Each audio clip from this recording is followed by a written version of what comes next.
Victimes des inondations, c'est à bord de cette pirogue que les populations du quartier d'Anaïré à Yagua, dans le Mayo d'Anaï, région de l'extrême nord, se déplacent désormais pour aller d'une maison à une autre. Une réalité touchée du doigt par le ministre de l'administration territoriale qui effectue une descente sur le site des inondations ce mardi 11 octobre 2022. Je suis venu d'abord ici sur très hautes instructions du chef de l'État, son Excellence, M. Paul Biya, qui nous a dépêchés pour faire le constat, n'est-ce pas, des inondations et l'ampleur des inondations. Vous avez constaté à la place de fête l'ampleur des eaux.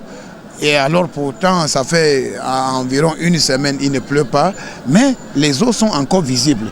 Donc ça veut dire que le problème est très profond. Pour la Tangandji, être porteur du message de soutien et de réconfort du couple présidentiel. Le message du chef d'État, c'est d'abord le message de réconfort aux populations sinistrées. C'est d'abord le message. Ensuite, le chef d'État a été très flatté de leur résilience. Malgré les difficultés, les populations sont restées courageuses, déterminées. Et tout le monde, les sinistrés ont attendu, n'est-ce pas, les orientations du gouvernement. Au cours de cette visite de travail, le MINAT remet à ces personnes sinistrées le don de Paul et Chantal Biya, constitué entre autres des denrées alimentaires, de matériel de couchage et de kits sanitaires. Le groupe présidentiel nous envoie maintenant, c'est pour donner le matériel de secours, constitué essentiellement des denrées alimentaires, les matelas, les couvertures, les kits sanitaires pour accompagner, les médicaments pour accompagner les populations.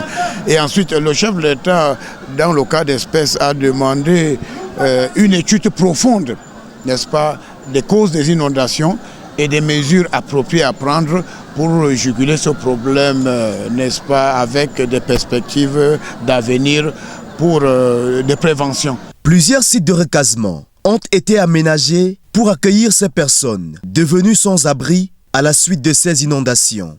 Le gouverneur, le préfet et les équipes locales ont reçu pour instruction d'encadrer les populations, de les situer. Nous avons envoyé les tentes avec une équipe de la protection, civile.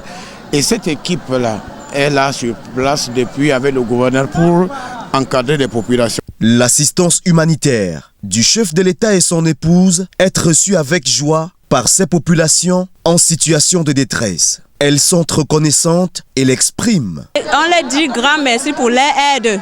Et ces dons vont nous servir à se couvrir, d'autres aussi ça va nous servir à manger, d'autres ce sont des savons, ça va aussi nous servir. Donc on les remercie grandement. On félicite le président de la République. Que soit bienvenu. Oui. Et la femme aussi, la baronne. Aux côtés du ministre de l'administration territoriale, lors de cette visite, se situe en bonne place Boniface Bayaola, secrétaire d'État auprès du ministre des enseignements secondaires, chargé de l'enseignement normal. Par ailleurs, élite du Mayo d'Anaï, Midji Awa Bakari, gouverneur de la région de l'extrême nord, pour la Tangandji, a insisté sur la transparence dans la distribution de ce don du couple présidentiel.